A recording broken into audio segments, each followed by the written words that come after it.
أعوذ بالله من الشيطان الرجيم. بسم الله الرحمن الرحيم. ياسين والقرآن الحكيم إنك لمن المرسلين على صراط مستقيم تنزيل العزيز الرحيم لتنذر قوما ما أنذر آباؤهم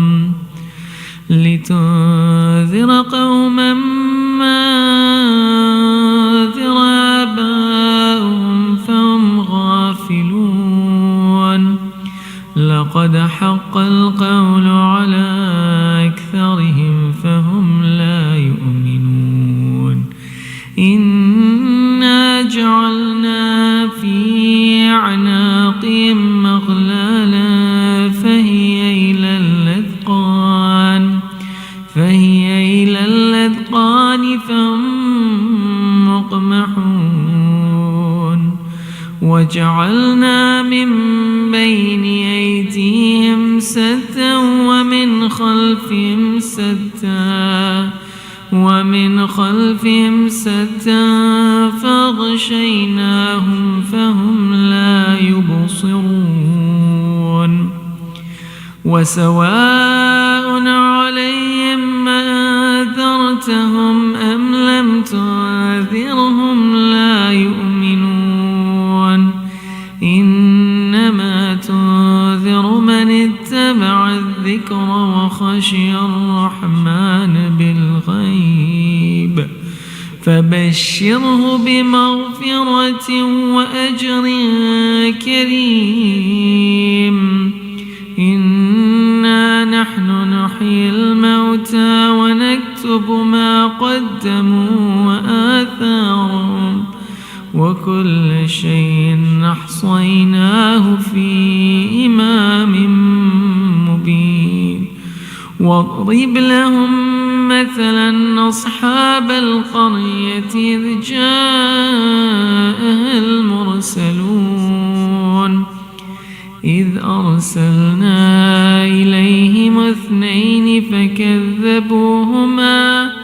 فكذبوهما فعززنا ب3 فقالوا إنا إليكم مرسلون.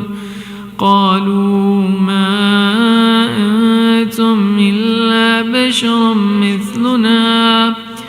بشر مثلنا وما أنزل الرحمن من شيء إن أنتم إلا تكذبون.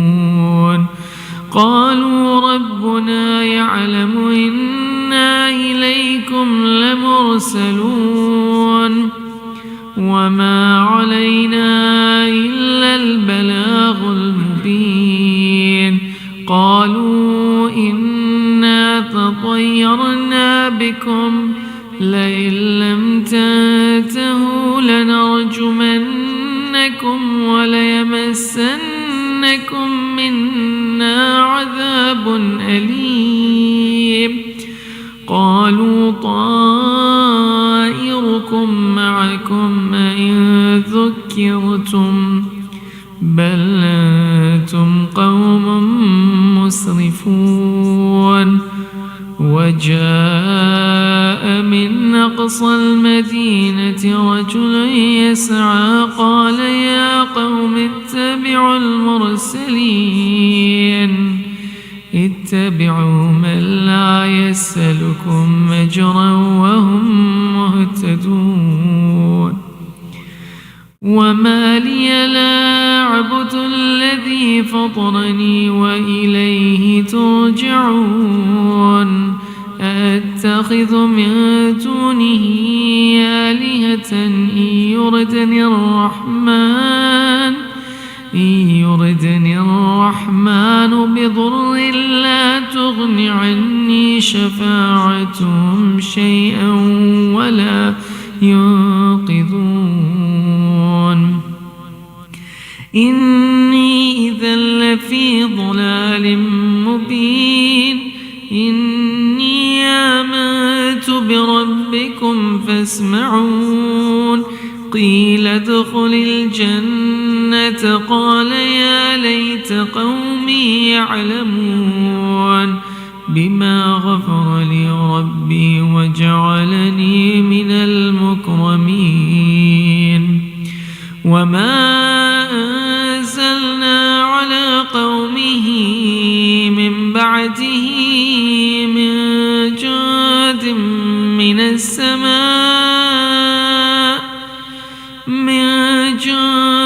من السماء وما كنا منزلين إن كانت إلا صيحة واحدة فإذا هم خامدون يا حسرة على العباد ما يأتيهم من رسول إلا كانوا به يستهزئون ألم يروا كم أهلكنا قبلهم من القرون أنهم إليهم لا يرجعون وإن كل لما جميع لدينا محضرون وآية لهم الأرض الميتة أحييناها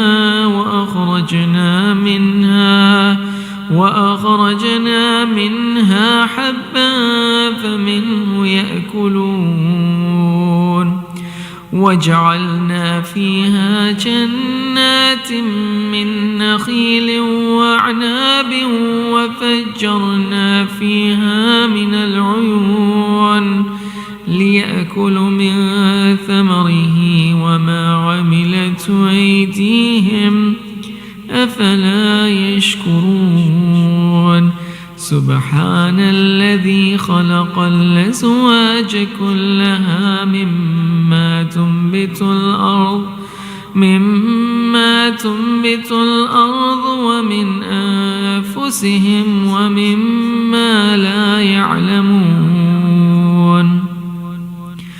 وآية لهم الليل نسلخ منه النهار فإذا هم مظلمون والشمس تجري لمستقر لها ذلك تقدير العزيز العليم والقمر قدرناه منازل حتى عاد كالعرجون القديم لا الشمس ينبغي لها أن تدرك القمر ولا الليل سابق النهار وكل في فلك يسبحون وآية لهم أنا حملنا ذريتهم في الفلك المشحون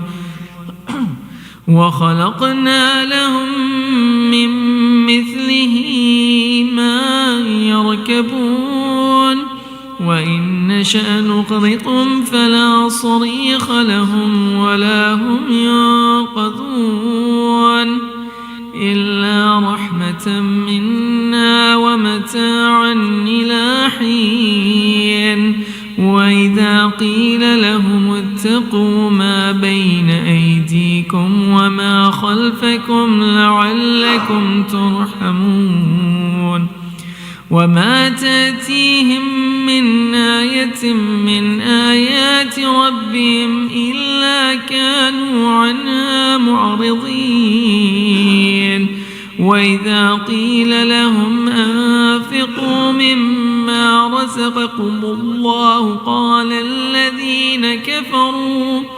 قال الذين كفروا للذين آمنوا ونطعم من لو يشاء الله أطعمه إن أنتم إلا في ضلال مبين يقولون متى هذا الوعد إن كنتم صادقين ما ينظرون إلا صيحة واحدة تأخذهم وهم يخصمون فلا يستطيعون توصية ولا إلى أهلهم يرجعون ونفخ في الصور فإذا هم من الأجداث إلى ربهم ينسلون قالوا يا ويلنا من بعثنا من مرقدنا هذا ما وعد الرحمن وصدق المرسلون إن كانت إلا صيحة واحدة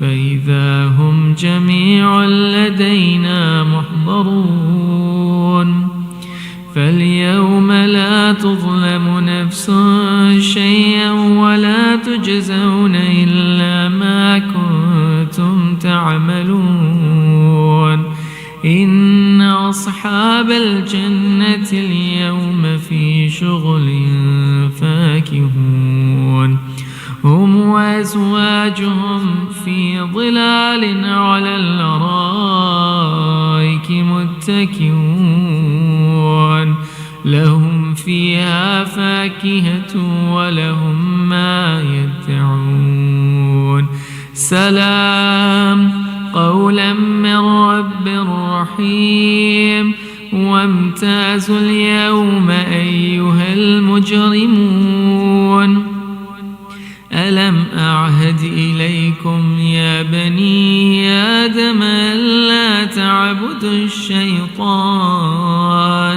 إنه لكم عدو مبين وأن اعبدوني هذا صراط مستقيم ولقد أضل منكم جبلا كثيرا أفلم تكونوا تعقلون هذه جهنم التي كنتم توعدون اصلوها اليوم بما كنتم تكفرون اليوم نختم على أفواههم وتكلمنا أيديهم وتشهد أرجلهم بما كانوا يكسبون ولو نشاء لطمسنا على أعينهم فاستبقوا الصراط فأنى يبصرون ولو نشاء لمسخناهم على مكانتهم فما استطاعوا مضيا ولا يرجعون ومن نعمره ننكسه في الخلق أفلا يعقلون وما علمناه الشعر وما ينبغي له إن هو إلا ذكر وقرآن مبين لينذر من كان حيا ويحق القول على الكافرين أولم يروا أنا خلقنا لهم مما عملت أيدينا أنعاما فهم لها مالكون وذللناها لهم فمنها ركوبهم ومنها يأكلون ولهم فيها منافع ومشارب أفلا يشكرون واتخذوا من دون الله آلهة لعلهم ينصرون لا يستطيعون نصرهم وهم لهم جند محضرون فلا يحزنك قولهم إنا نعلم ما يسرون وما يعلنون أولم ير الإنسان أنا خلقناه من نطفة فإذا هو خصيم مبين وضرب لنا مثلا ونسي خلقه قال من يحيي العظام وهي رميم قل يحييها الذي أنشأها أول مرة وهو بكل خلق عليم الذي جعل لكم من الشجر الأخضر نارا فإذا أنتم منه توقدون أوليس الذي خلق السماوات والأرض بقادر على أن يخلق مثلهم بلى وهو الخلاق العليم إنما أمره إذا أراد شيئا أن يقول له كن فيكون فسبحان الذي بيده ملكوت كل شيء وإليه ترجعون آمنا بالله صدق الله العلي العظيم.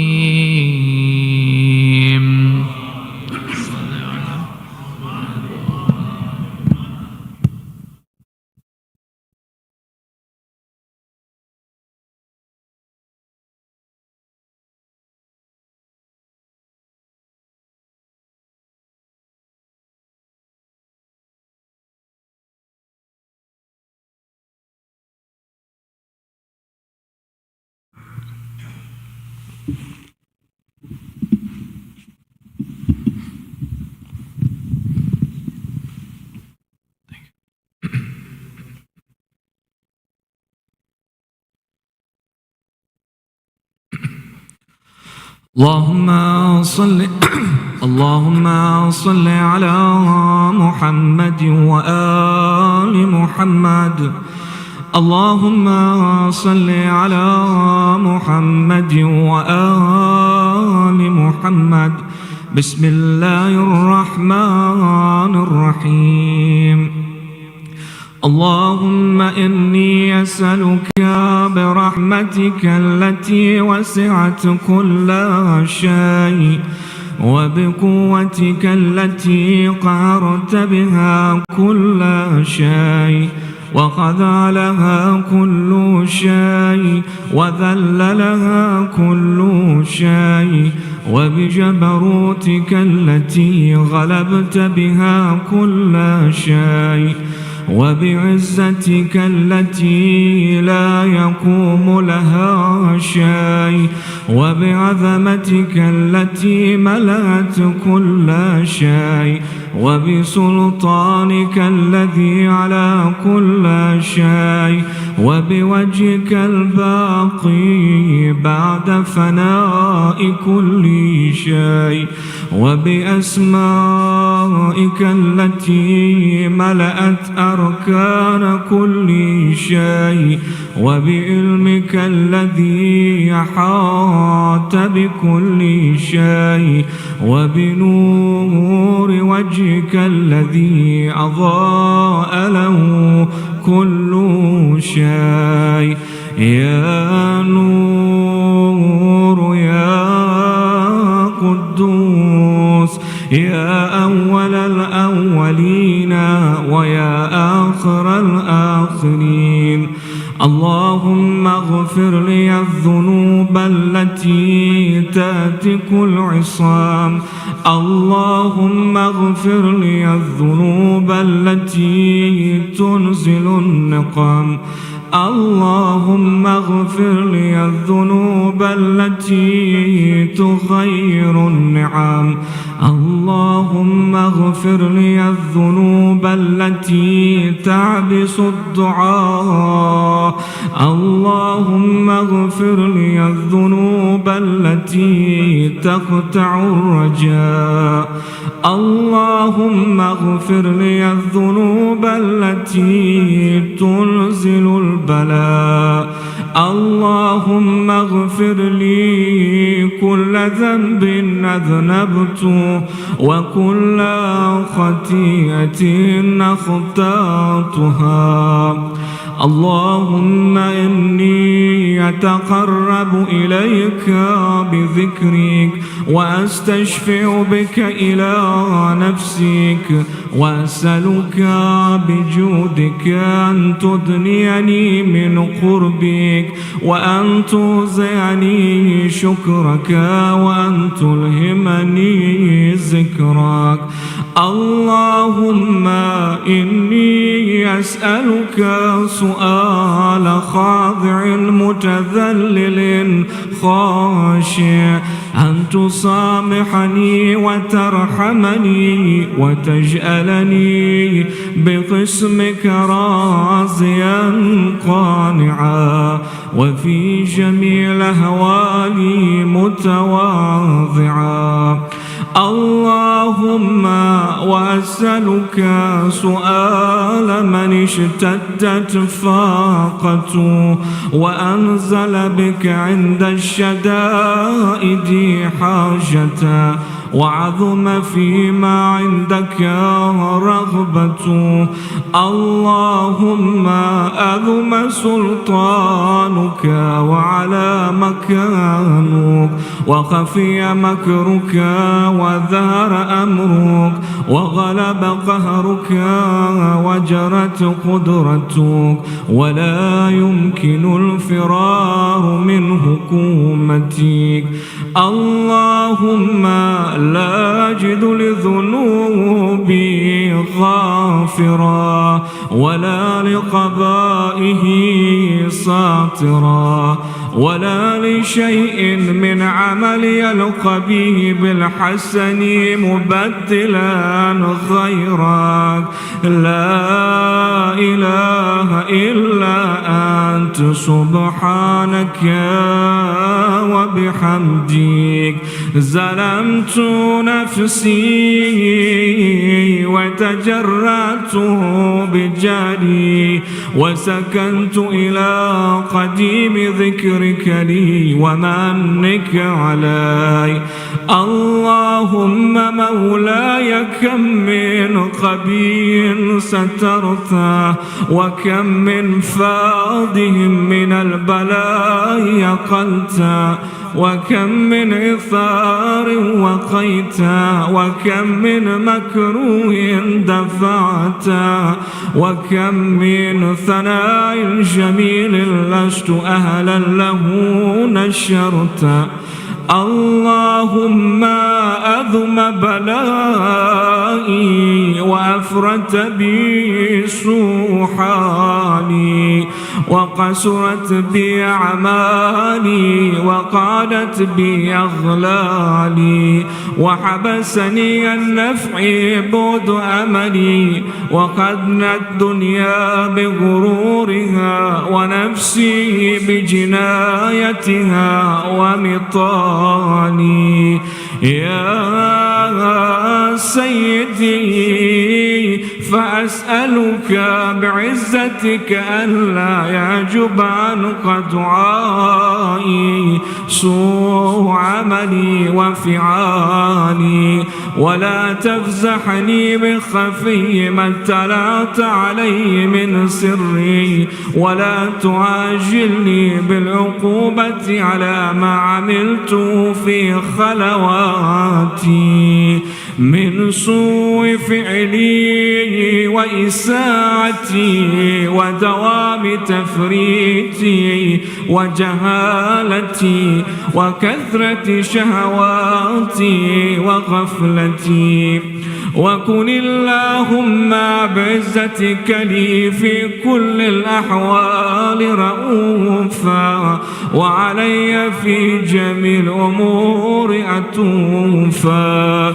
إلهي وربي من لي خيرك، أسأله كشف ذري والنذر في أمري.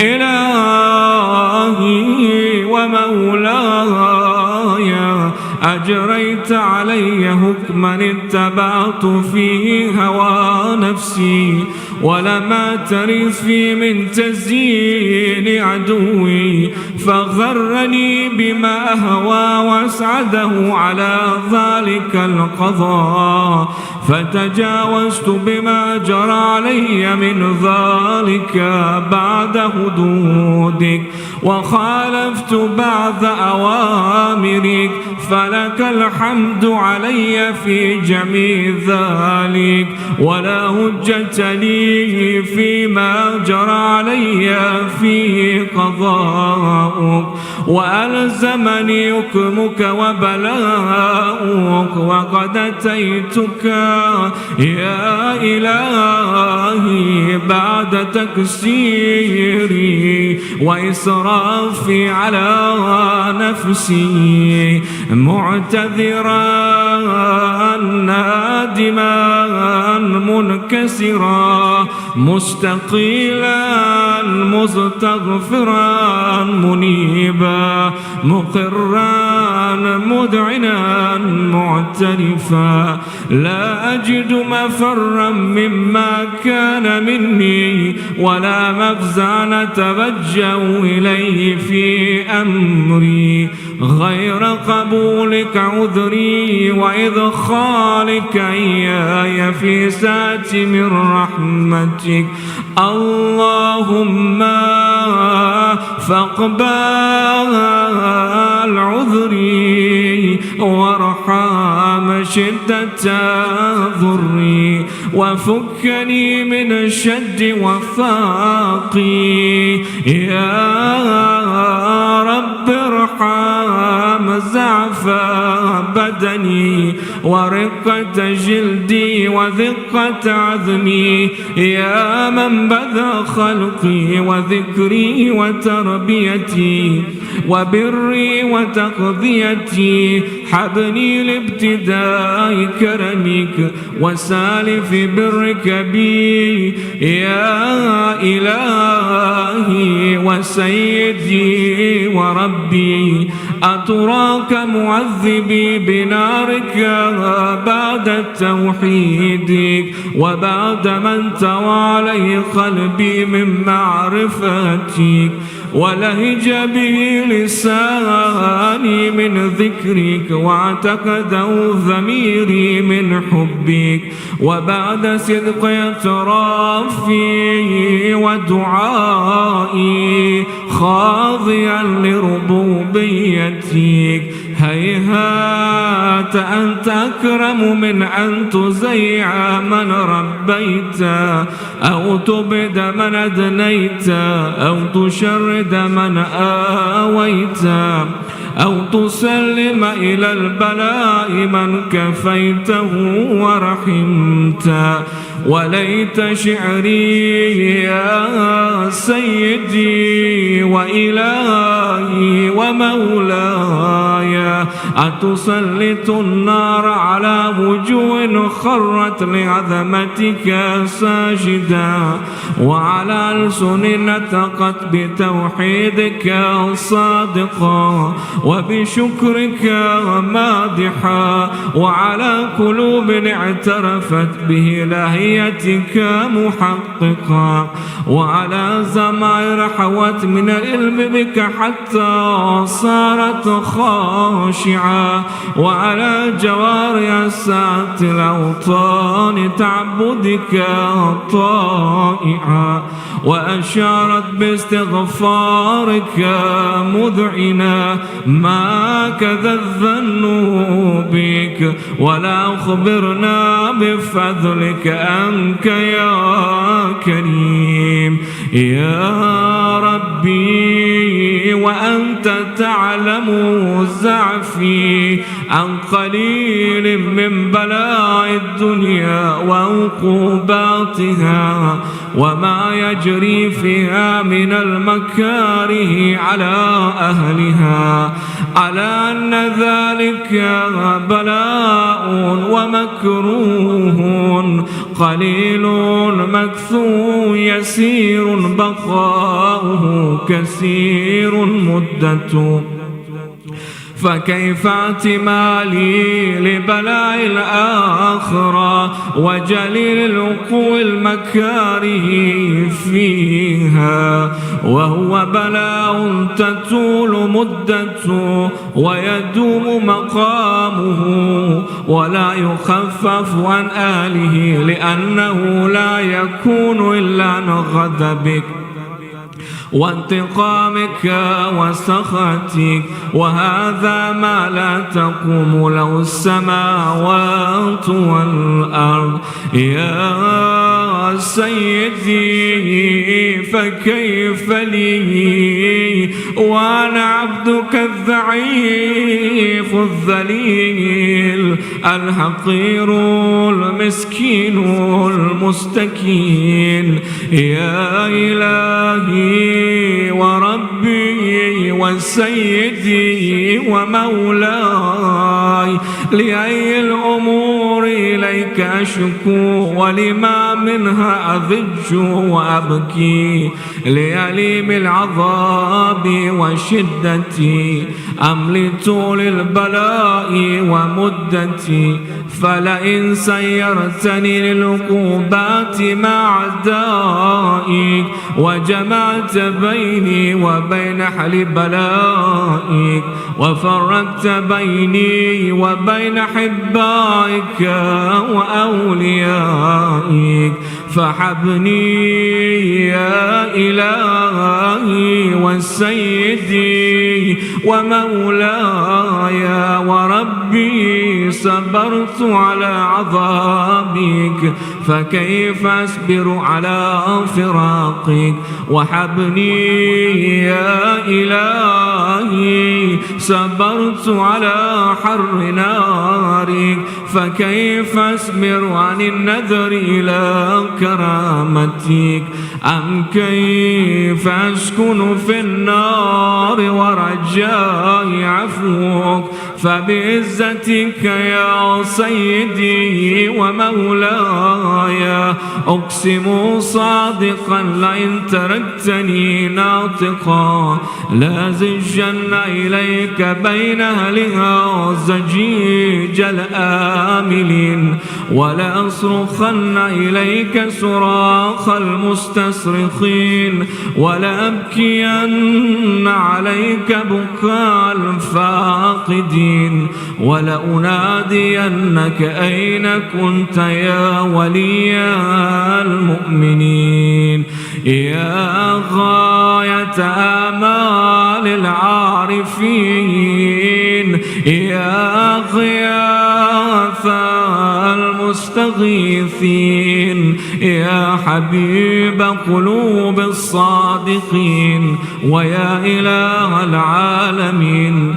أفتراك سبحانك يا إلهي وبحمدك تسمع فيها صوت عبد مسلم سجن فيها بمخالفتي، وذاق طعم عذابها بمعصيتي، وحبس بين أطباقها بجرمه وجريرتي، وهو يزج إليك زجيج مؤمل لرحمتك، ويناديك بلسان أهل توحيدك، ويتوسل إليك بربوبيتك. يا مولاي فكيف يبقى في العذاب وهو يرجو ما سلف من حلمك؟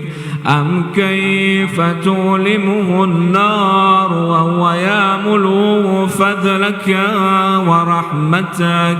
أم كيف يهرقه لهيبها وأنت تسمع صوته وترى مكانه؟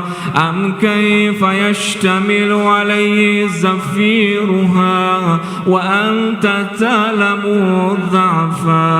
أم كيف يتقلقل بين أطباقها وأنت تعلم صدقه؟ أم كيف تزجره زبانيتها وهو يناديك يا رب؟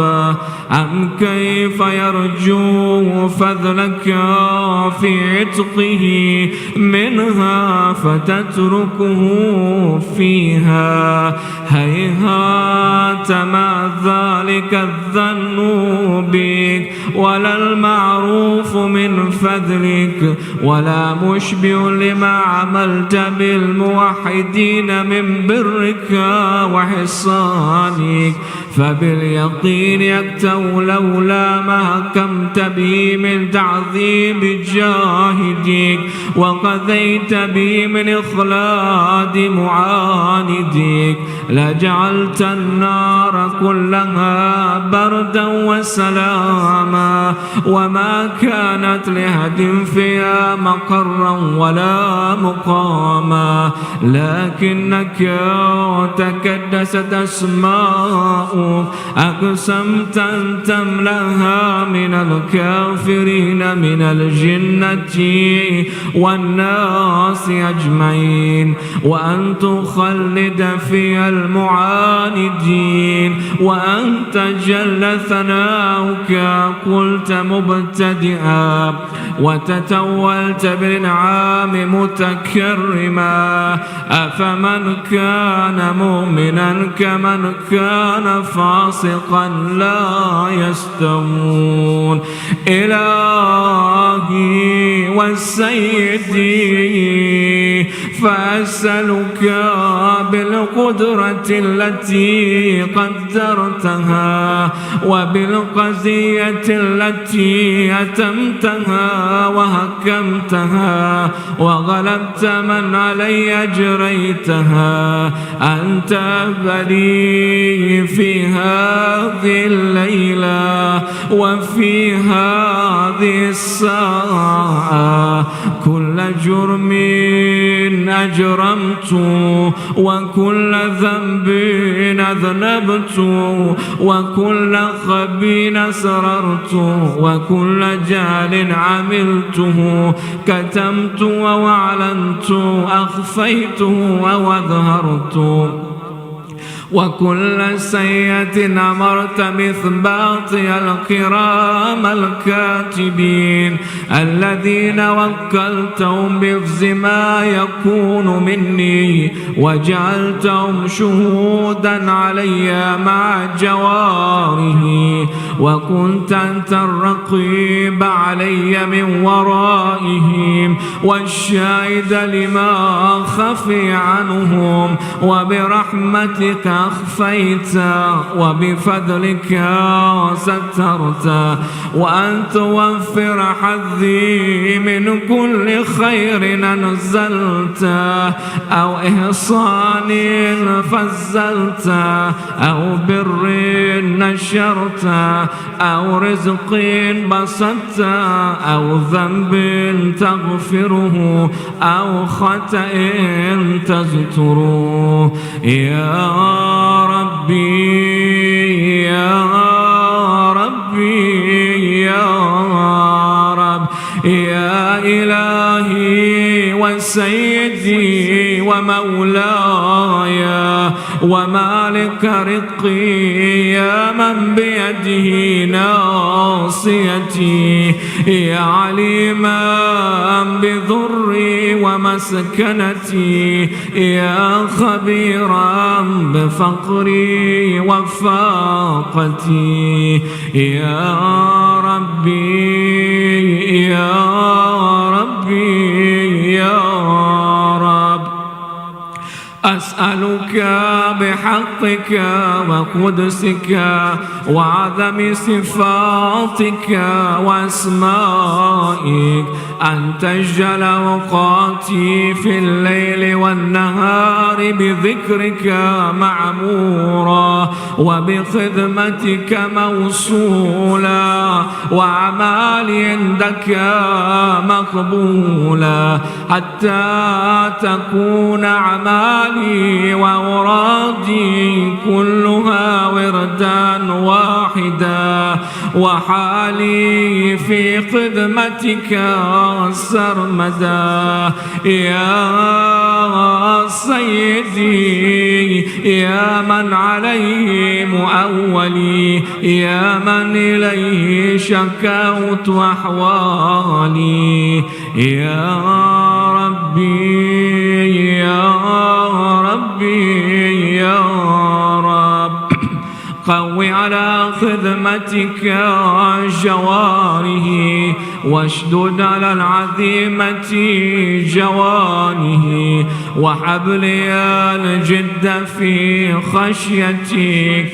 والدوام في الاتصال بخدمتك حتى أسرها إليك في ميادين السابقين وأسري إليك في المبادرين وأشتاق إلى قربك في المشتاقين وأدنو منك ذنوب المخلصين وأخافك مخافة الموقنين واجتمع في جوارك مع المؤمنين اللهم ومن أرادني بسوء فارد ومن كادني فقد واجعلني من سنعيدك نصيبا عندك وأقربهم منزلة منك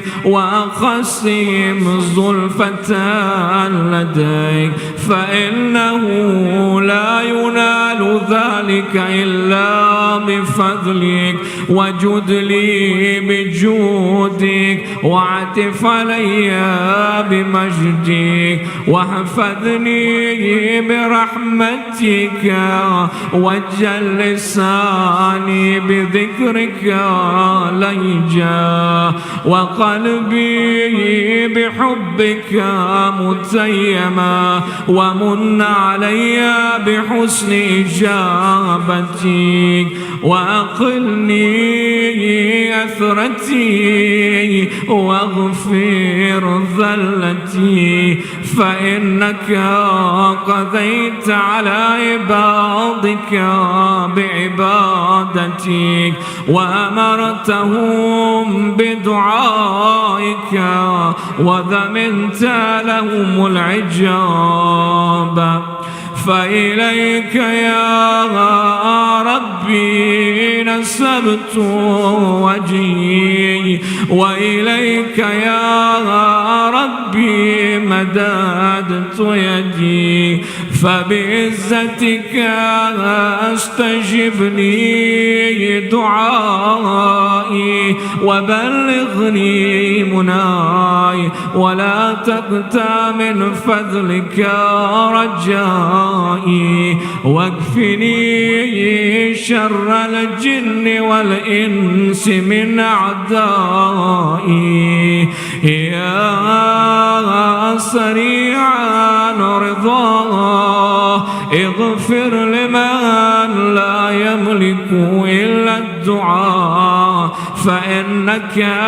فعال لما تشاء يا من اسمه الدواء وذكره شفاء وطاعته غنى ارحم من راس ماله الرجاء وسلاهه البكاء يا صابغ النعم يا دافع النقام يا نور المستوحشين في الظلام يا عالما لا يعلم صل على محمد وآل محمد وافعل بما أنت أهله وصلى الله على رسوله والأئمة الميامين من آله وسلم تسليما كثيرا.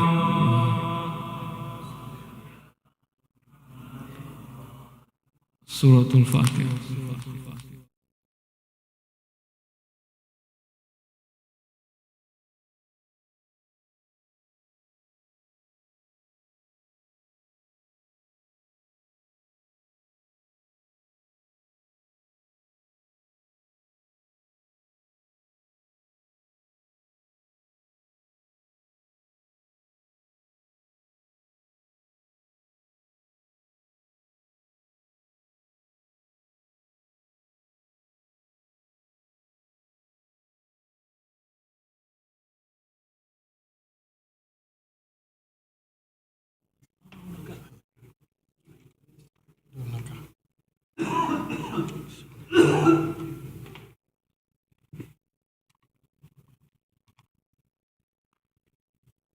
Salwan Nabi.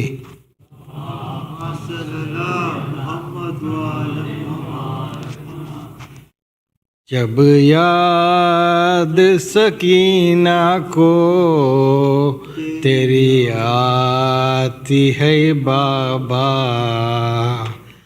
जब याद सकीना को तेरी आती है बाबा, कानों से टपकता है लहू, शानों पे देखो जालिम की अज़ियत मुझे तड़पाती है बाबा,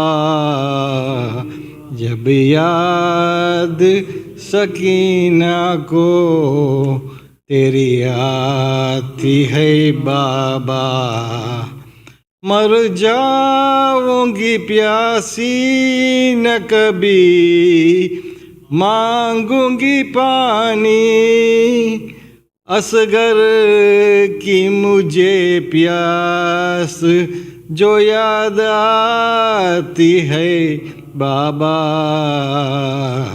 जब याद सकीना को तेरी आती है बाबा, जब तक तेरे सीने से न लग जाए सकीना, जिंदा में उसे नींद कहाँ आती है बाबा, जब याद सकीना को तेरी आती है बाबा, जलते हुए खैमों की नज़ारे है नज़र में, ये बात ख्यालों से कहाँ जाती है बाबा, जब याद सकीना को तेरी आती है बाबा, याद आती है जब शिम्र सितम गर के मज़ालिम, ये नन्ही सी दुख्तर तेरी घबराती है बाबा, जब याद सकीना को तेरी आती है बाबा। है कौन मेरे पास जीऊं किसके सहारे, तन्हाई मेरे मौत बनी जाती है बाबा। जब याद सकीना को तेरी आती है बाबा। सल्लल्लाहु अलैहि नबी।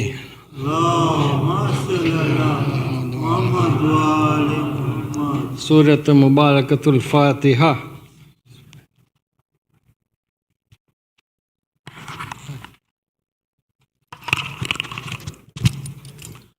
Muhammad wa ali Muhammad salawat. Allahumma salli. Mu'mineen, we will have Ziyarat Warith, and soon after Ziyarat Warith we will take a short break, and then we will have the program after Ziyarat Warith. As our sisters will be joining us, we'll put the partition over here for them to join us after Ziyarat Warith for the main the speech from the lawyer. Ziyarat Warith.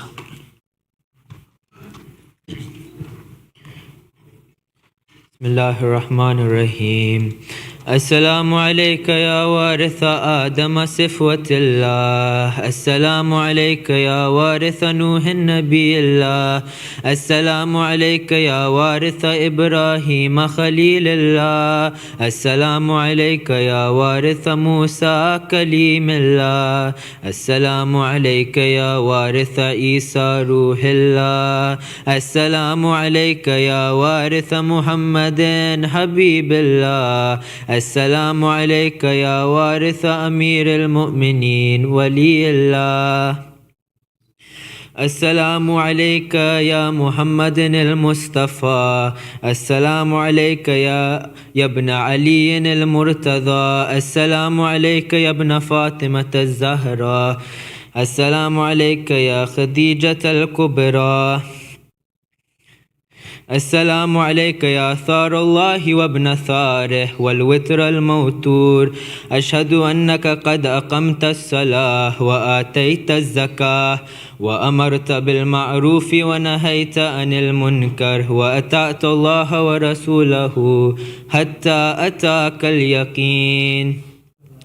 فلعن الله أمة قتلتك ولعن الله أمة ظلمتك ولعن الله أمة سمعت بذلك فرضيت به. يا مولاي يا أبا عبد الله، أشهد أنك كنت نورا في الأسلاب الشامخة والأرحام المطهرة، لم تنجسك الجاهلية بأنجاسها ولم تلبسك من مدلهمات ثيابها. وأشهد أنك من دائم الدين وأركان المؤمنين. وأشهد أنك الإمام البر التقي الرضي الزكي الهادي المهدي. وأشهد أن الأئمة من ولدك كلمة التقوى وأعلام الهدى والعروة الوثقى والحجة على أهل الدنيا. وأشهد الله وملائكته وأنبياءه ورسله أني بكم مؤمن وبي بكم موقن بشرائع ديني وخواتيم عملي، وقلبي لقلبكم سلم وأمري لأمركم متبع. صلوات الله عليكم وعلى أرواحكم وعلى أجسادكم وعلى أجسامكم وعلى شاهدكم وعلى غائبكم وعلى ظاهركم وعلى باطنكم. السلام عليك يا ابن رسول الله. السلام عليك يا ابن نبي الله. السلام عليك يا ابن أمير المؤمنين. السلام عليك يا ابن الحسين الشهيد. السلام عليك أيها الشهيد وابن الشهيد. السلام عليك أيها المظلوم وابن المظلوم. لعن الله أمة قتلتك ولعن الله أمة ظلمتك ولعن الله أمة سمعت بذلك فرضيت به. السلام عليكم يا أولياء الله وأحباءه. السلام عليكم يا أسفياء الله وأوداءه. السلام عليكم يا أنصار دين الله. السلام عليكم يا أنصار رسول الله. السلام عليكم يا أنصار أمير المؤمنين. السلام عليكم يا أنصار فاطمة سيدتي نساء العالمين. السلام عليكم يا أنصار أبي محمد الحسن بن علي الولي الزكي الناصح. السلام عليكم يا أنصار أبي عبد الله. بأبي أنتم وأمي تبتم وطابت الأرض التي فيها دفنتم وفزتم فوزا عظيما، فيا ليتني كنت معكم فأفوز معكم. السلام عليك يا أبا الفضل العباس ابن أمير المؤمنين. السلام عليك يا ابن سيد الوسيين. السلام عليك يا ابن أول القوم إسلاما وأقدمهم إيمانا وأقومهم بدين الله وأحوطهم على الإسلام. أشهد لقد نصحت لله ولرسوله ولأخيك فنعم الأخ المواسي. فلعن الله أمة قتلتك ولعن الله أمة ظلمتك ولعن الله أمة استحلت منك المهارم وانتهكت حرمة الإسلام. فنعم الصابر المجاهد المهام الناصر والأخ الدافع عن أخيه المجيب إلى طاعة ربه الراغب فيما زهد فيه غيره من الثواب الجزيل والثناء الجميل. وألحقك الله بدرجة آبائك في جنات النعيم. السلام عليك يا رسول الله. السلام عليك يا أمير المؤمنين. السلام عليك يا فاطمة الزهراء. السلام عليك يا خديجة الكبرى. السلام عليك يا حسن المجتبى. السلام عليك يا أبا عبد الله الحسين وعلى 9 المعصومين من ذريتك علي بن الحسين ومحمد بن علي وجعفر بن محمد وموسى بن جعفر وعلي بن موسى ومحمد بن علي وعلي بن محمد والحسن بن علي والحجة بن الحسن. عجل الله فرجه وسهل الله مخرجه وظهوره. السلام عليكم ورحمة الله وبركاته. اللهم كل وليك الحجة بن الحسن صلواتك عليه وعلى آبائه في هذه الساعة وفي كل ساعة وليا وحافظا وقائدا وناصرا وظليلا وعينا حتى تسكنه أرضك طوعا وتمتعه فيها طويلا برحمتك يا أرحم الراحمين.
For my brothers who are outside, for my sisters who are outside, you are requested to please come inside the Imam Bara.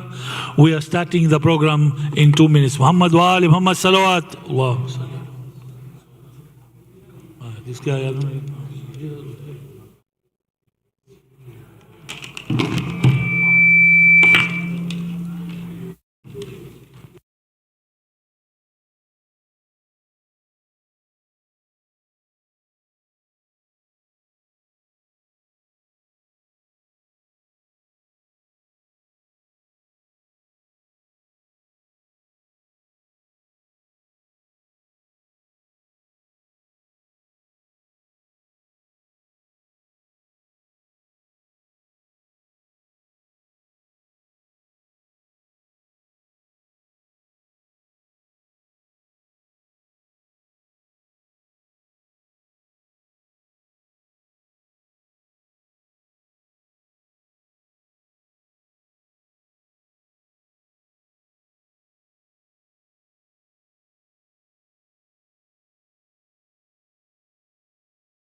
لا جيب لك كرسي أنا بجيب لك كرسي.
Hello, assalamu alaikum.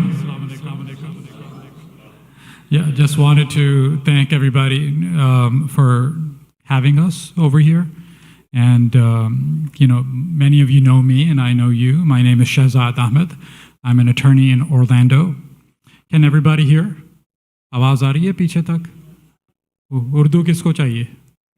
English सबको आती है ना? English will be good? Okay, so you and I have a long relationship going back many years. Either I come here or you individually come to me as you need me into Orlando. So alhamdulillah, I have many friends over here. I've been practicing immigration for 25 years. Time flies. And I have Attorney Yazin over here. Okay, Attorney Yazin is also an immigration attorney. He and I, we practice in the same building. We have our own office, but we work together on many cases. And maybe I should give you the mic and let you say something, anything you want to say. Assalamu alaikum. Thank you, Attorney Ahmed. This is my first time here. I'm honored to be here. It's been very pleasant so far. Everybody's so friendly. Thank you for having us. And we're really excited to be here and share some information with you guys. I've been fortunate to meet some of you as well through our work. So that's been really nice. And hopefully I get to meet many more, inshallah. And Attorney Yazin speaks Arabic. I know most of our community members, we are not of Arab descent, but some people are. And so that's a great benefit with Yazin that he's got the Arabic. We have a PowerPoint. We're going to do our little show, this PowerPoint presentation. And at the end, we will do questions and answers. Okay? तो अगर कोई सवाल हो बाद में, तो फिर आप लोग बाद में पूछ सकते हैं. उसका एक session होगा, उसके लिए हम time छोड़ेंगे. So the languages we speak, between mine and Yazin's office, we have multiple languages covered: Spanish, Portuguese, Arabic, Urdu, Hindi, and more. And we do full service immigration and only immigration. We do not practice any other. Well, I shouldn't say it. You do personal injury, right? Yes. Yes. Yeah. So I do exclusively immigration. Yaz does both immigration and personal injury. Okay, and we practice all areas of immigration. Not only, citizenships and adjustment of status, but also deportation defense.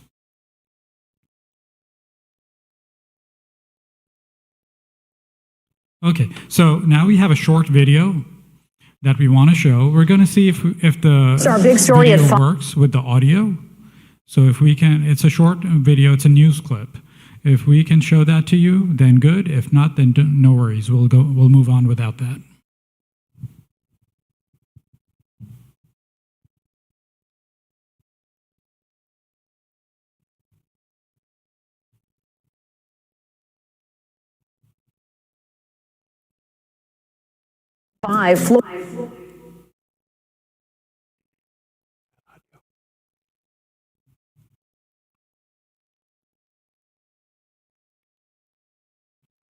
Florida state troopers are getting more power to crack down on illegal immigrants. The governor says a deal with the feds will speed up the removal of people unlawfully living in the state.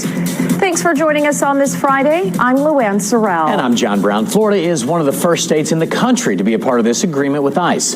And Fox 35's Marie Edinger joins us live in Seminole County. So, Marie, the governor's able to do this because of a program that started way back in the 90s.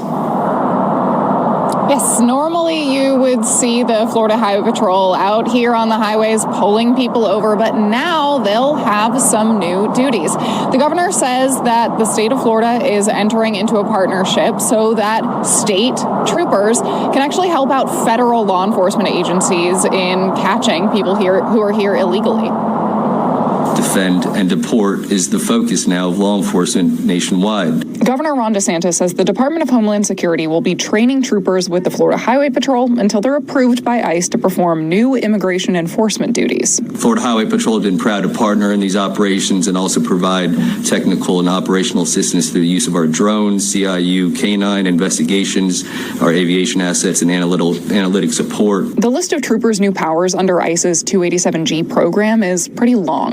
The FHP can now interrogate anyone they think might be here illegally and detain them if they think they aren't supposed to be in the U.S. They can also execute arrest warrants for immigration violations and can deliver illegal immigrants without ICE examining them first. This process of preparing charging documents ahead of time for the review of ICE officials will allow for speeding up the deportation process and the quicker removal of dangerous illegals already detained in police custody. The Florida legislature had just approved an immigration bill, which DeSantis vowed to veto, and demanded a special session for lawmakers to go back and try again. For those of us who said the special session was a stunt, I mean, this kind of proves the point. What made you feel like it was a stunt?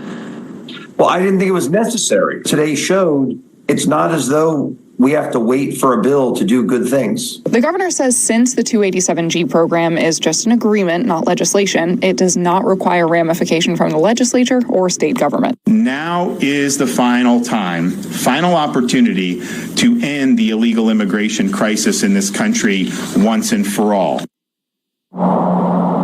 This is not a federal mandate. The state of Florida actually requested to enter into this agreement with the Department of Homeland Security. The governor says the state is one of the first to do so.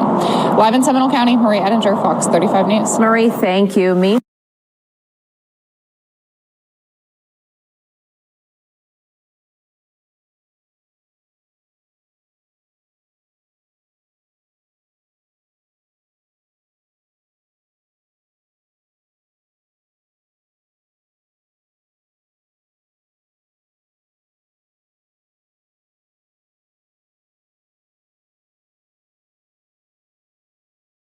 Florida, okay, how it's affecting the state. Okay, so we're going to talk about that, the interplay between the federal policies and how that affects people on the ground. Okay, thank you. So since we're calling this immigration under Trump 2.0, his second term. He has passed over 13 executive orders related to immigration. He's passed a lot more overall, but related to immigration, over 13 executive orders. And I'm going to, is this where you take over, Yaz? Talk about the executive orders? Yes, sir. Okay. Awesome. So yeah, the 13 executive orders, those took place on the first day in office, all related to immigration. The ones we want to highlight, and we believe are most relevant for you guys, the first one, rescission of enforcement priorities. What this is referring to is under the prior administration, the enforcement priorities were very laxed. They were laid back. So now the priorities include just about everybody, not just the criminals, not just the people that have done wrong, but even people who just overstayed their visa. They're now a priority as well.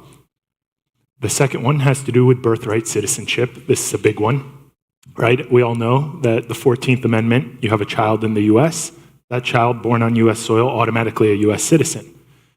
This executive order tries to end that by stating that one of the parents has to be either a citizen or lawful permanent resident, green card holder, in order for the child to receive the nationality. There is litigation over this.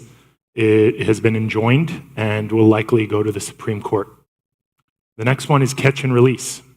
Under the prior administration, they were exercising very laid-back policies, including catch and release. So someone entered, they would detain them, question them, and then release them into the country. So that will no longer be happening. No more catch and release, which means more detention. So if you are caught, you will likely be placed in detention as opposed to being out in public until your hearings. Limiting security threats. So one of the executive orders designates many different categories of people, including cartels, terrorists, etc., essentially preventing those people from, excuse me one second. Remember the Muslim travel ban in the first administration of Trump? So we could see that come back again. You know, of course, when he implemented it the very first time, then there were lawsuits, there were litigation, and that watered it down.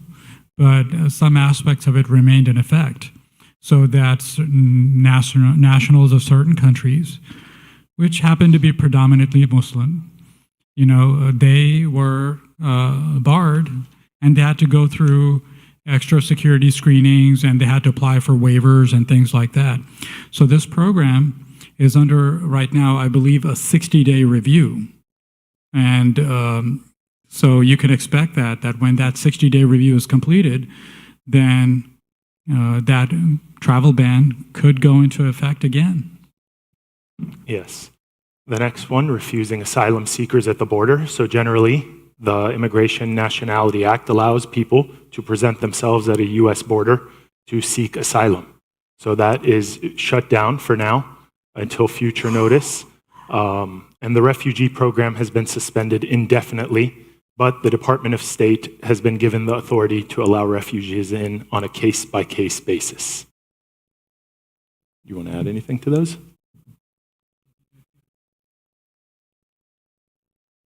All right. So this is Florida specific. In addition to the Trump administration's executive orders, Governor DeSantis released this law a few days ago. One of the things in there is that it is a state crime to enter illegally. So in addition to federal crimes, entering the state of Florida as an illegal alien, you can be charged with a state crime now as well. Even if you bring somebody across the state line, right? Yes. Who entered illegally? Yes, you could also be charged as well. So even if you're not illegal, but you're bringing someone into the state of Florida, you can be charged under this as well. The catch and release, we already talked about that, but Florida has also implemented that in its law. So no more catch and release, mandatory detention. Emergency powers, basically the governor has exercised emergency powers because immigration is federal. With this exercise of emergency powers, he's allowing state law enforcement to act and assist federal law enforcement. Increased funding.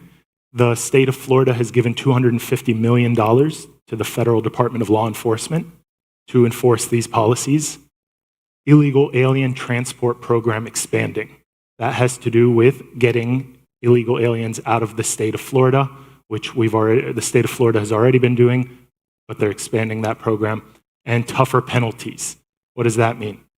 Those who are undocumented, who commit a crime, will receive a tougher punishment than if a U.S. citizen or lawful permanent resident did the same exact thing.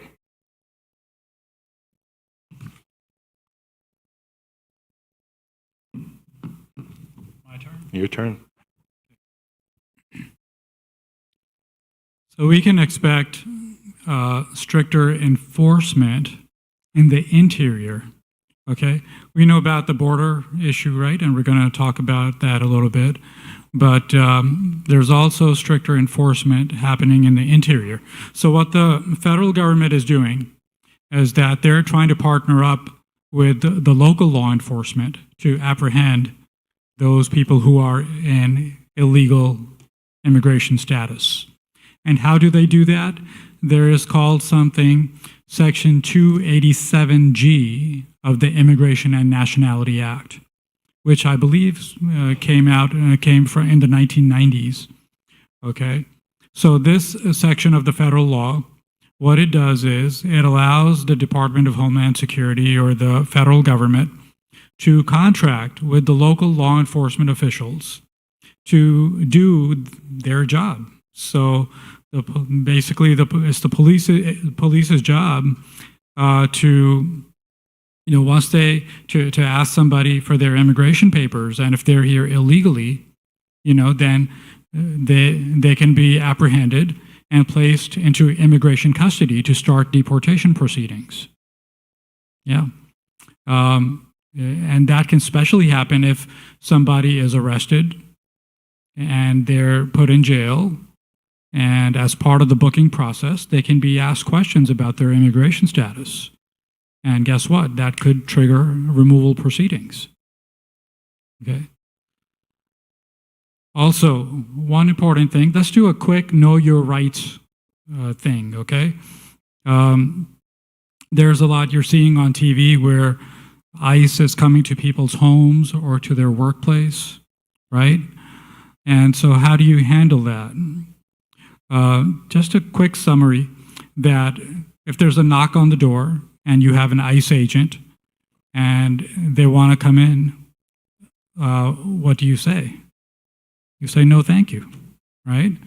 Now, if they show you a warrant, okay, look at the warrant and ask them to show it to you through the window or to slide it under the door. And what does that say on the warrant? If it's a warrant from an ICE officer, who cares? You say, this is not a judicial warrant. It's not a warrant from the court. You know, you don't have a right to come in or to arrest me or anything. All right? Now, if it's signed by a judge from a court, then yeah, then it's an actual warrant, okay? You do have the right to remain silent if you are questioned, okay? You don't have to volunteer information, and you have a right to a lawyer. Now,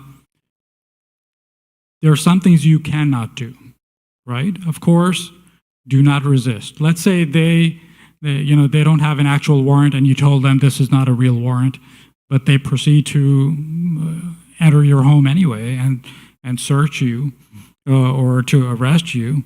Are you going to resist? No. Okay, because then you can be charged for resisting an officer.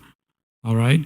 You can, if they do this violation, then you can seek remedy through your lawyer later on at a later stage. You can get the evidence tossed out or whatever, okay? But do not resist. Do not give false information, right? Do you have to give your name? Do you have to give your name if they ask you your name? Yeah. Yeah, you do, right? So if your name is Abdullah and you say you're Brad Pitt, that's wrong. They're going to know you're not Brad Pitt, and you'll be charged for giving false information to an officer.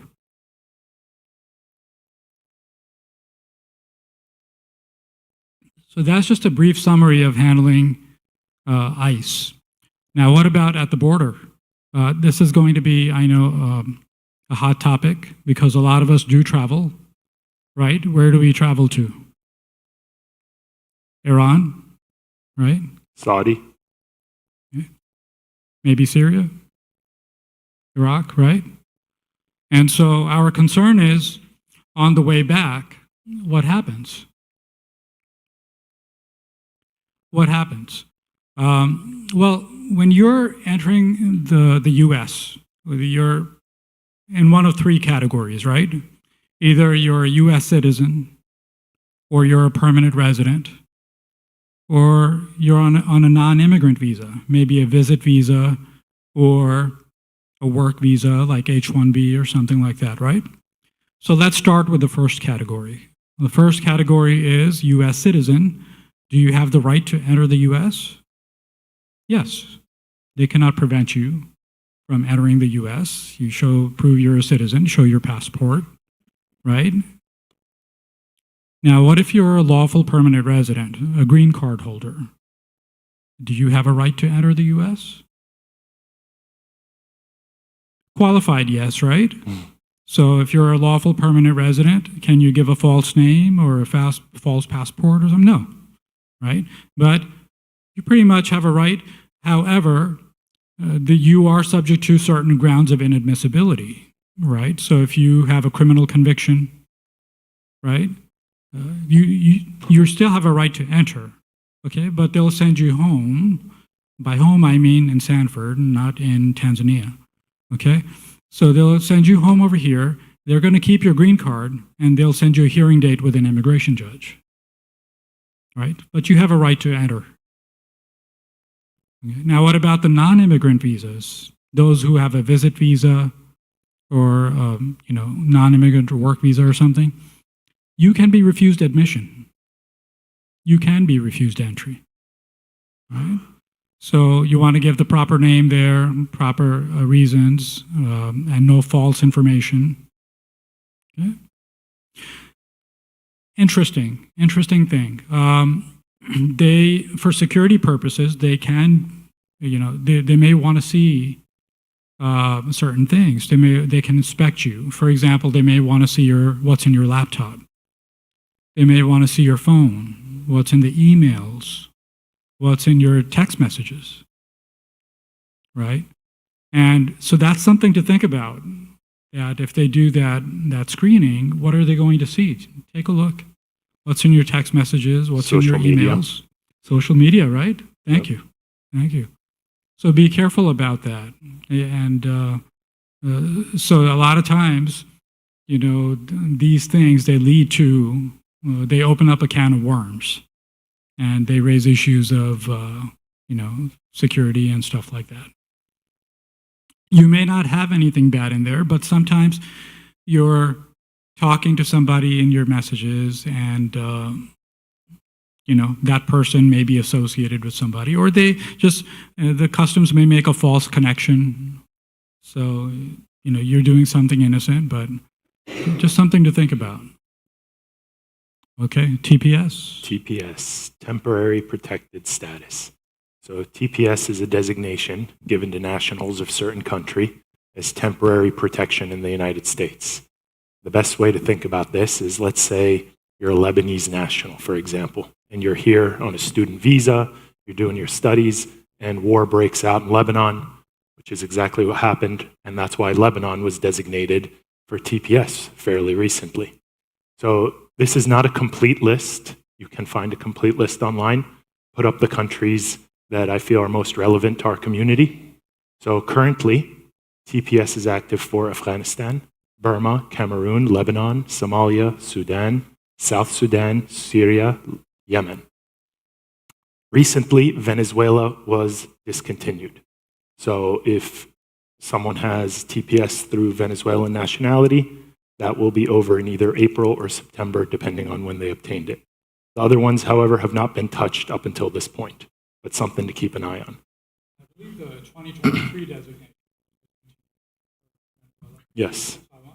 2021 is about to start this year. In April, I believe. So I wonder if they're going to extend that or they're just not going to continue.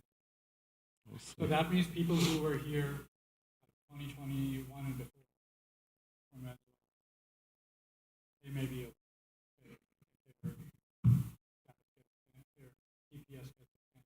potentially. But those who came after 2021, those are the 2023 desert. Yes.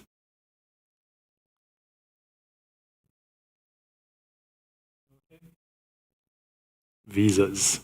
So visas are something you apply for abroad, not inside the U.S., right? So you go to the U.S. Embassy in your home country, you might apply for a student visa or a visitor visa.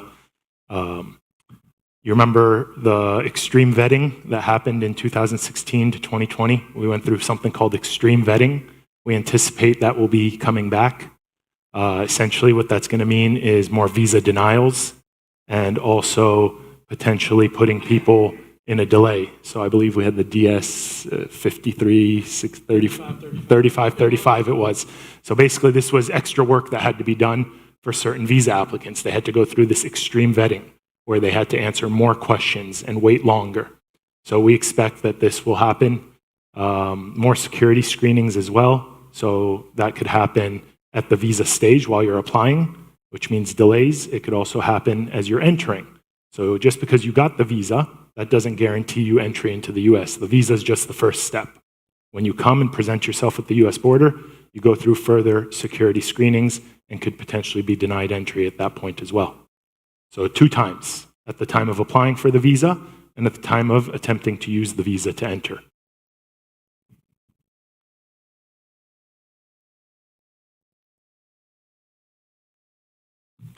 Are you taking this one? I can. Yeah. Applications in the US. So a moment ago, we were talking about visas, applying from abroad, applying from outside the US. This slide here focuses on those applying from inside the US. So if you're filing some sort of application inside the US under the previous administration, For example, for marriage cases, let's say, they were doing something called interview waivers. So if the case that you filed was strong and the officer felt that they didn't have any questions, they had the authority to approve your case with no interview. That will likely be going away, so every case will have to go through an interview, and that'll cause more delays, of course. One of the reasons they were doing the interview waivers was to reduce the processing time delays. So that will likely bring on more delays. FDNS, this is the fraud unit. So most cases now will go through the fraud unit. This will also create more delays if every case has to be vetted further. And ICE at interviews. So what this refers to is typically when you do something with USCIS, it's a benefits agency. You don't generally expect ICE to be there. ICE is the enforcement arm. Think of them as the immigration police, right? So ICE has been showing up to immigration interviews. So people going in for their marriage interview or for their citizenship interview, the immigration police are there, and they're waiting for certain people. If you previously maybe have a deportation order or a criminal record, these things could make you a target for ICE. So be cautious, even when you think you're doing something simple, like just simply applying for citizenship, you're a resident, you want to take that next step, you want to make sure you're doing everything properly and thoroughly to avoid any issues.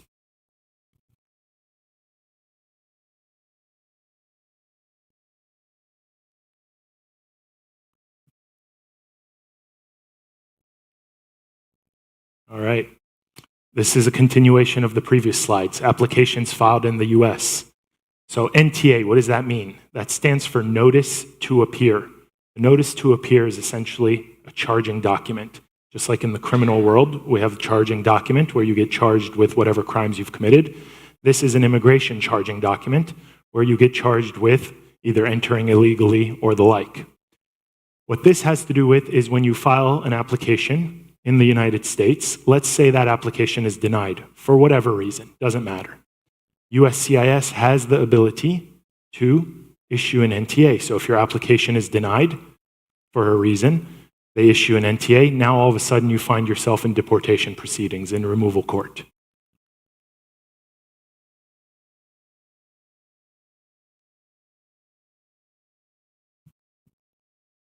You want this one or just take it? All right. Solutions. This is what really matters, right?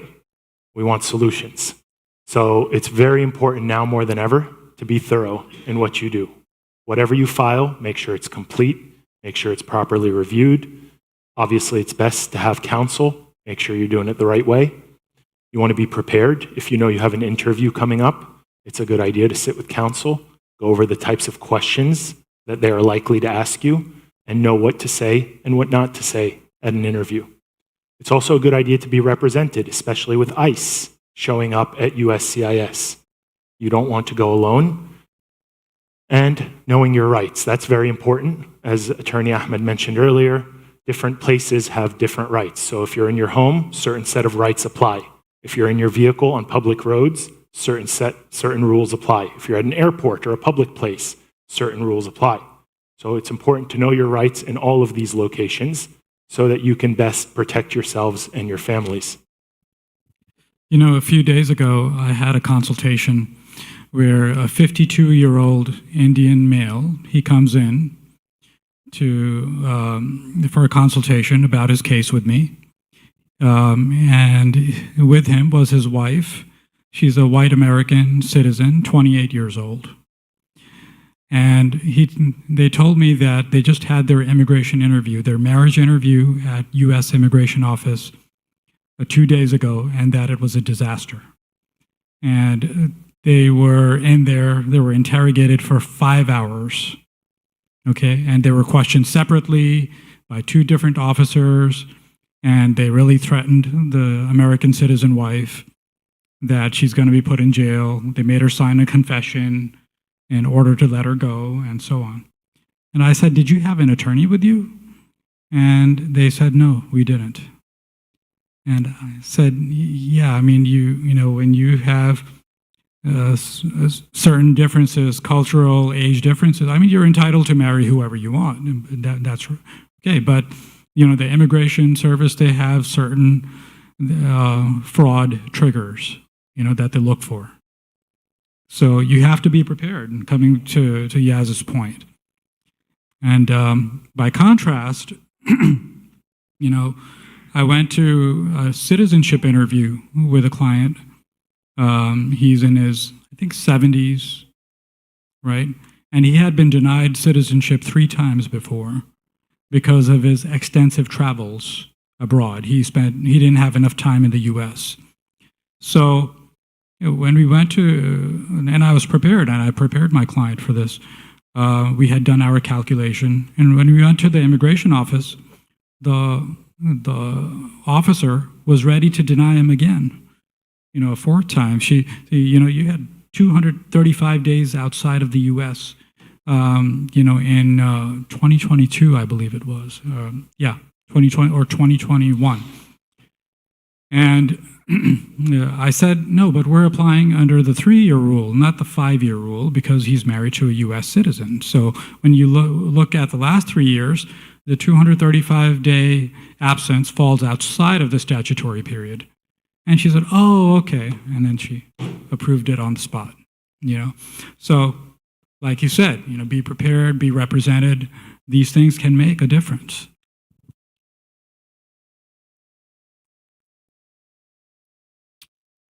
All right. You want to take that away?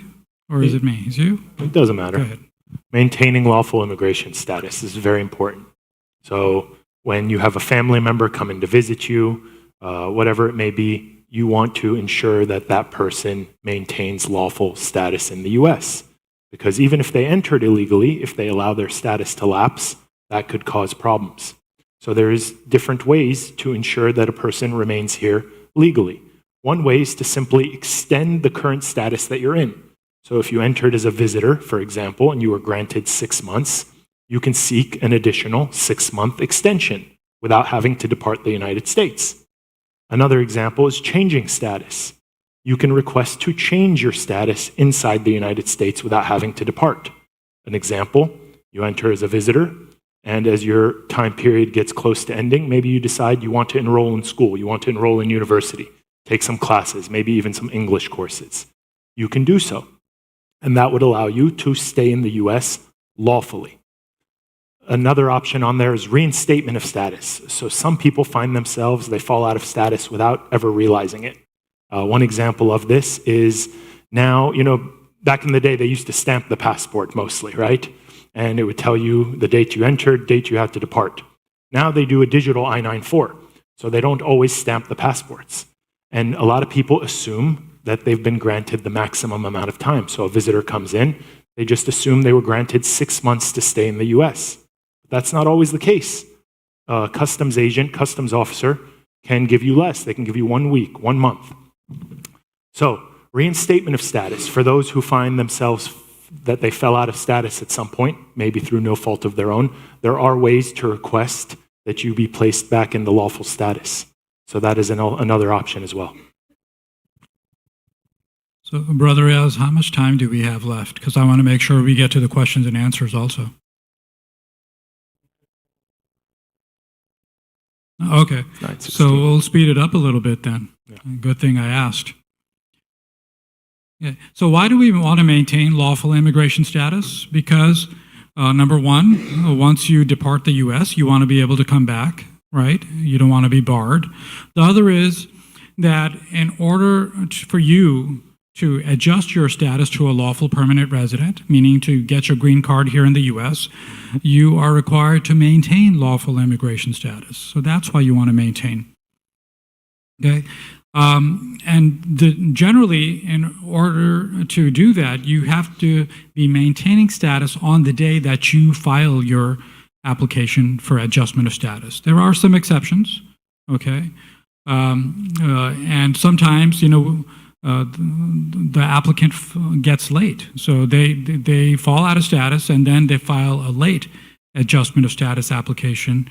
And there's a way to deal with it. There are some rules that allow you, that excuse your late filing, so to speak. Okay?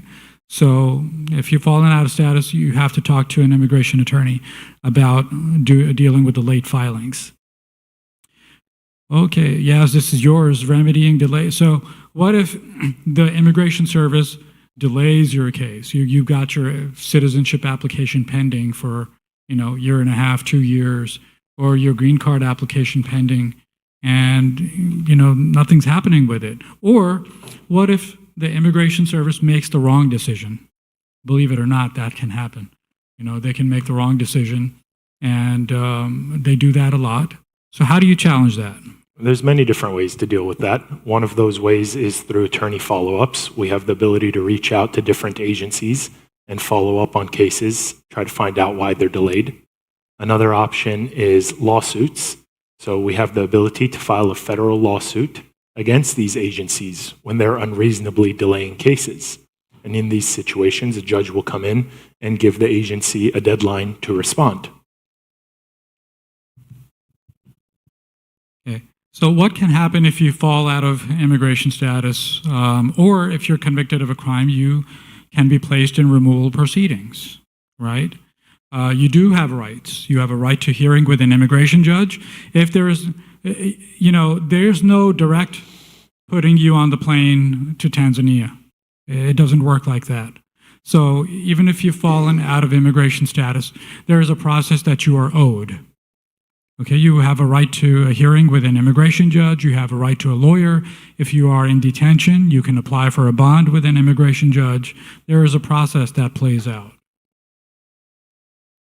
And you can apply for relief, whether it's, for example, some popular forms of relief are asylum, adjustment of status. There's some waivers you can apply for. There's cancellation of removal, where you get to demonstrate exceptional and extremely unusual hardship to your family. So there are all these, defenses that you may have. And then there is some miscellaneous new stuff that's going on. There are some new green card rules and some asylum rules. Can you tell us about that? Yeah, so some of the new green card rules. The first one, you must submit a medical exam with your green card process. So under prior administration, you didn't have to. Now you do. Your case could be rejected if you don't. You can also now renew your green card online. That's something that U.S.CIS is rolling out to get away from the paper process. So they're starting to release some online things. And no more COVID vaccine requirement. So those who are applying for a green card under the prior administration, the COVID vaccine was mandatory for anyone that wanted residency. That has been abolished, so it's not required anymore. It's optional. Affirmative asylum.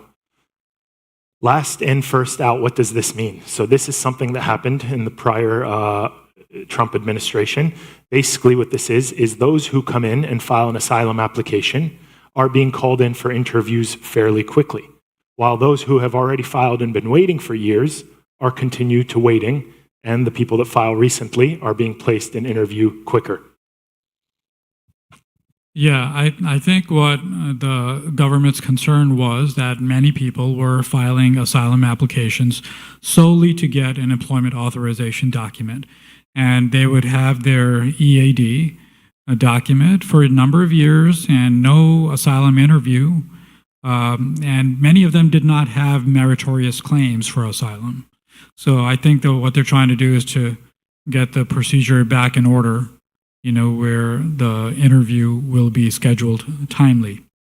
So something to consider for those who are thinking about filing an asylum application, that if you're going to get your asylum interview that quickly, do you still want to proceed? If you have a good claim, a meritorious claim, then yes, you probably do want to file. So consult with your attorney. And, those are the updates and tidbits, suggestions that we had for you. And we are open to any questions that you might have.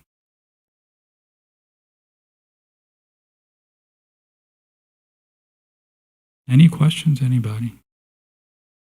Yes, sir. You're welcome. And I want to take a moment to thank everybody, and especially, Brother Riaz and also the volunteer team. Thank you for all your work in putting this together. MashaAllah, amazing team.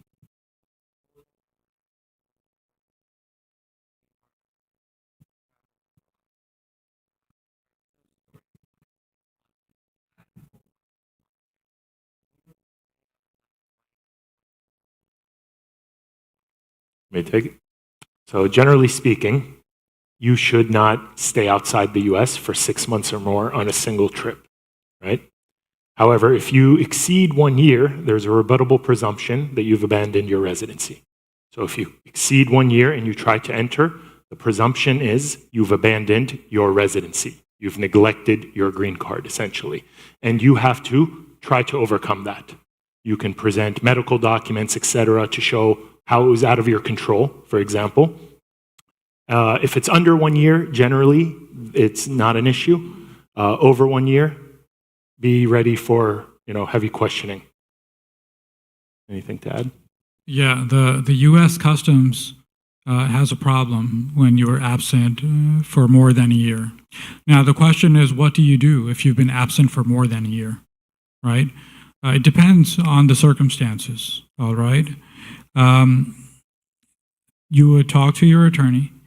In some cases, you might want to apply for a returning residency visa at the U.S. Embassy overseas, okay, which can ease your entry back into the U.S. The returning residency visa establishes that you did not abandon your residency. So the customs won't have that problem, okay? But and if you don't have that returning residency visa, then you got to be prepared. Now, what happens if somebody's been absent for more than a year from the U.S. and they don't have a returning residency visa and they get on the plane and on the way back they encounter the customs? Can the customs refuse you entry into the U.S.? Coming back to what I said earlier. No, they can't refuse you entry because there is due process. You have a benefit given by a government, right? Your green card. What they can do is they can take your green card and send you to home in Sanford, right? And they'll send you a hearing date to see an immigration judge for the judge to decide whether you abandoned your residency or not. And also, it's better to be proactive. So if you know you are going to be departing for an extended period of time to finish your education or take care of an ill family member, there are things you can apply for as a green card holder prior to departing to allow you to stay outside the U.S. for an extended period of time. And this way, when you re-enter the U.S., you should have no problems because you've already been given permission prior to your departure. Yes, brother.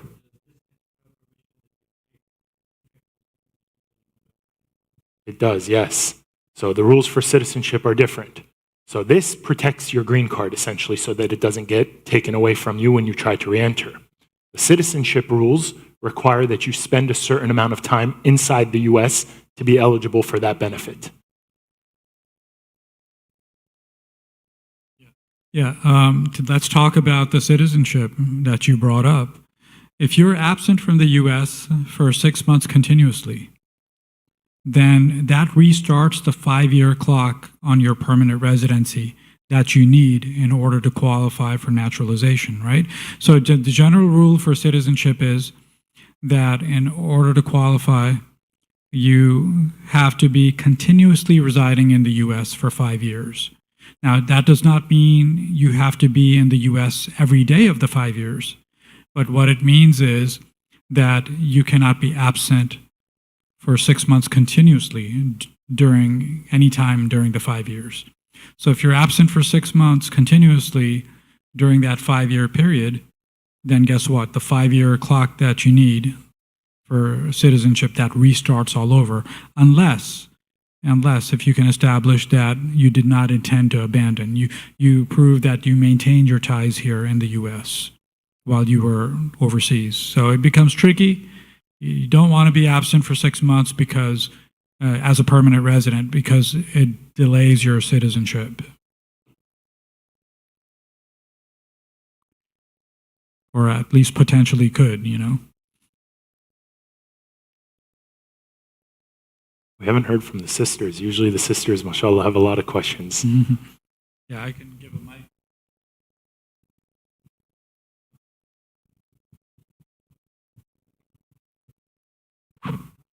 What else is going on in the immigration world? Yes, brother.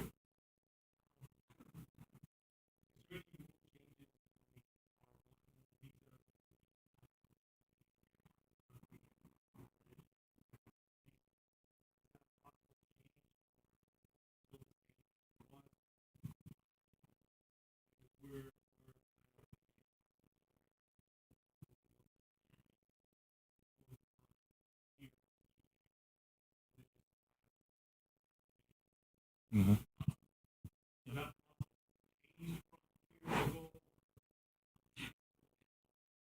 The R1. It is mostly the same. There's one interesting update about that. It's interesting you bring that up. That when the R1 is applying for, the permanent residency, then in that category, there are subcategories. There's the minister, which would be like your, alim or maulana, right? And those are the clergy.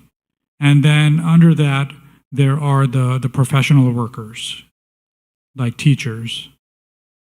So there's a sunset date. I think it's in March. That for it takes legislative action to extend the second one. So the minister category is still there. It's not sunsetting. But for the other category, the lower category of the teachers, professional workers, that one is sunsetting in March, unless if Congress extends that. And so I'm talking about for the permanent resident part area. For the R1, I don't think that's being affected, but just something to keep in mind. So if you have a choice between classifying the person as a minister versus the worker, it's better to classify them as the minister, like clergy. So in the future, when you want to apply for their permanent residency, there's no sunset date on that. And to add to that, the R1 is a non-immigrant visa. And earlier we talked about the vetting process. And so you can expect delays with the R1 as with any other non-immigrant visa, additional questioning, things of that nature.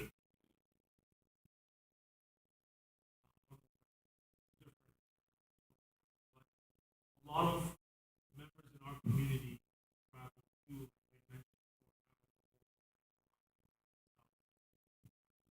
especially when they come back, whether they're U.S. citizens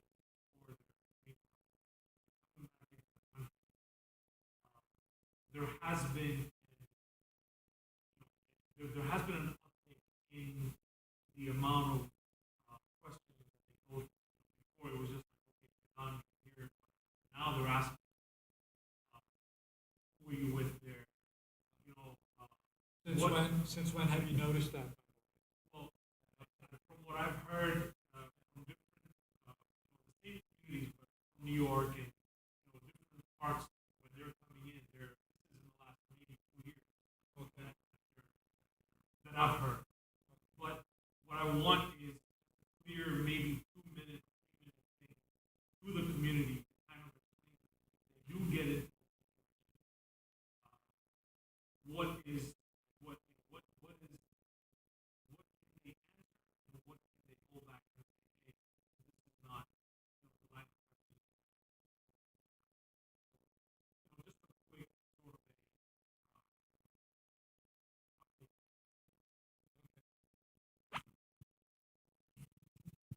So again, when you're seeking admission to the U.S., there are generally 3 categories, right? Either you're a U.S. citizen or a permanent resident or a non-immigrant visa holder. The last category is more vulnerable, right? They can be denied entry. So for example, if you're coming as a visitor on a visit visa, right? It's easier to refuse you admission.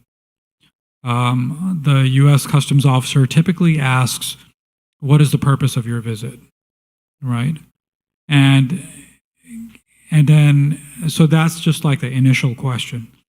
And if it turns out that you're coming here maybe to live indefinitely, or if you're coming here to work, or if the customs officer finds out that in the past, in your previous visits, you worked, then they can refuse you admission. And I've seen that a lot.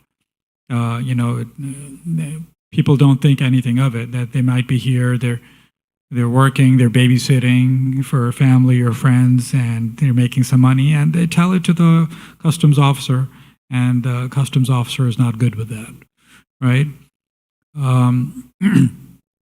Going beyond that, there could be security-related questions, like even for permanent residents.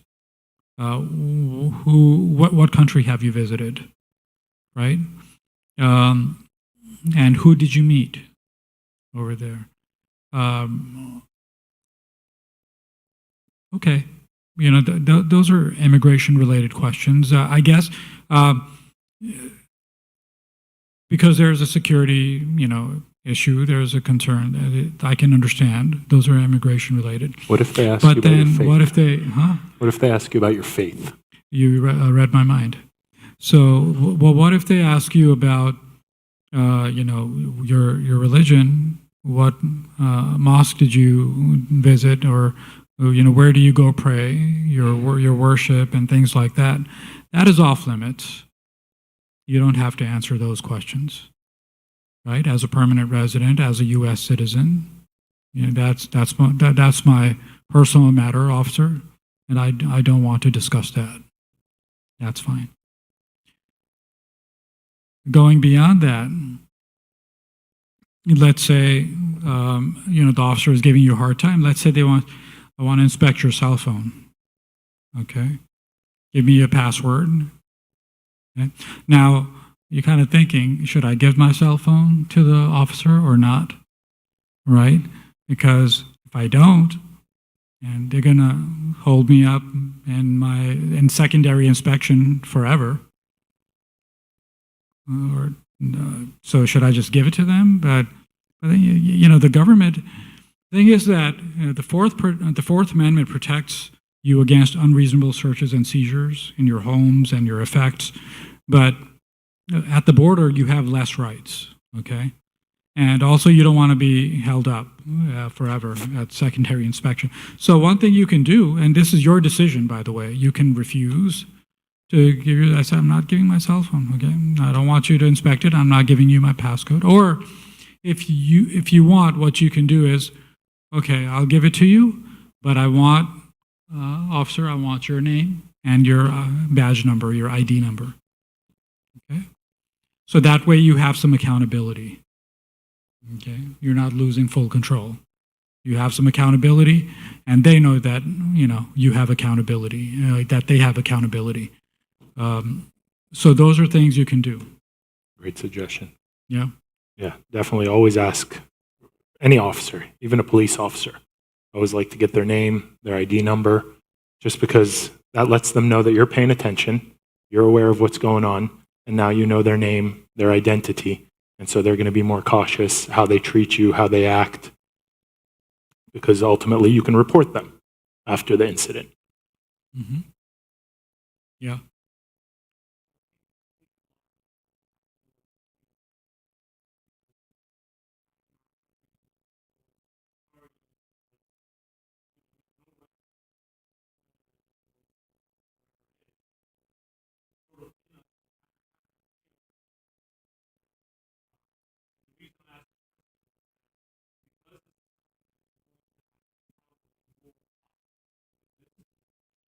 Yeah.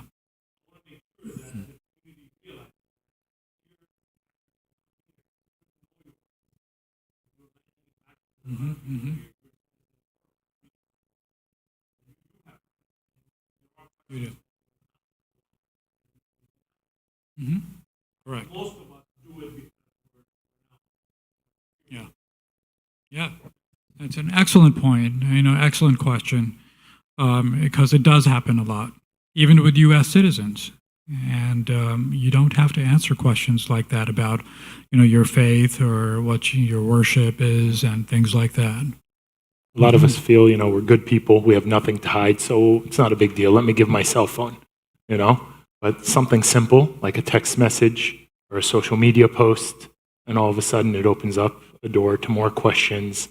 And so you just want to keep those things in mind. I tell people, travel light, especially in times like this. If it's not necessary, don't take it. Your laptop, your phone. Brother Ali, do you have anything to add? You're a lawyer as well. You might have some input.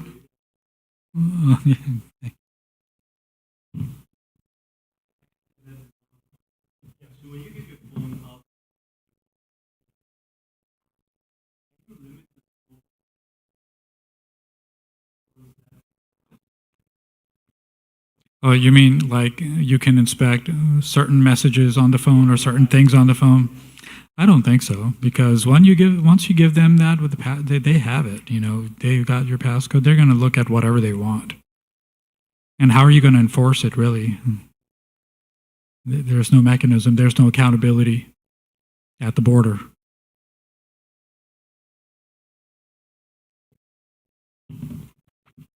Yes, sir.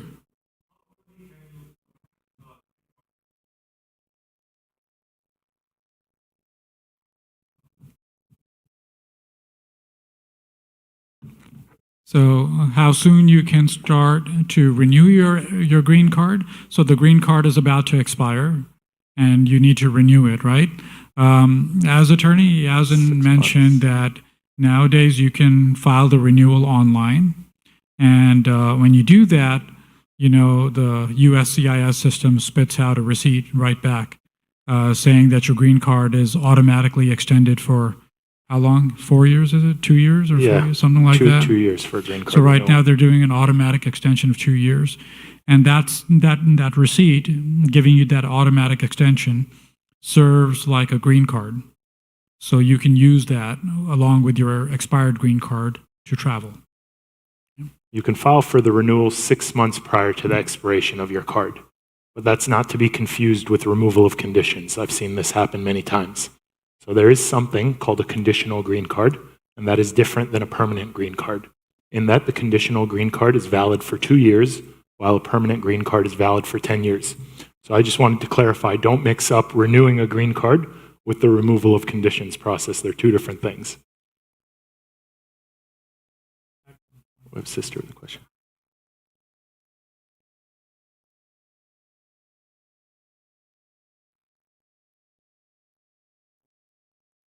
Yeah, so it's an application process. It's not a renewal. You are filing to remove the conditions on your green card, and you have to submit evidence and paperwork, and there's potentially an interview as well. So prior to the expiration, you have a 90-day window to file in. However, if you're going to be working with counsel, you'll want to hire them ahead of time so that as soon as the 90-day window opens, you can file immediately. And you do receive a receipt notice, which gives you, I believe, a 5-year extension, 48 months, because the removal of conditions process is taking about 3.5 years, give or take. So the receipt will allow you to travel because your green card will be expired, but the receipt gives you a 48-month extension.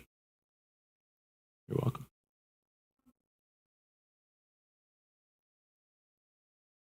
So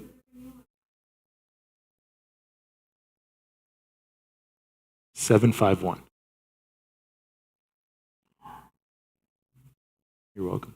Yeah, very important distinction, because a lot of people, they file to renew in your situation and they make that mistake.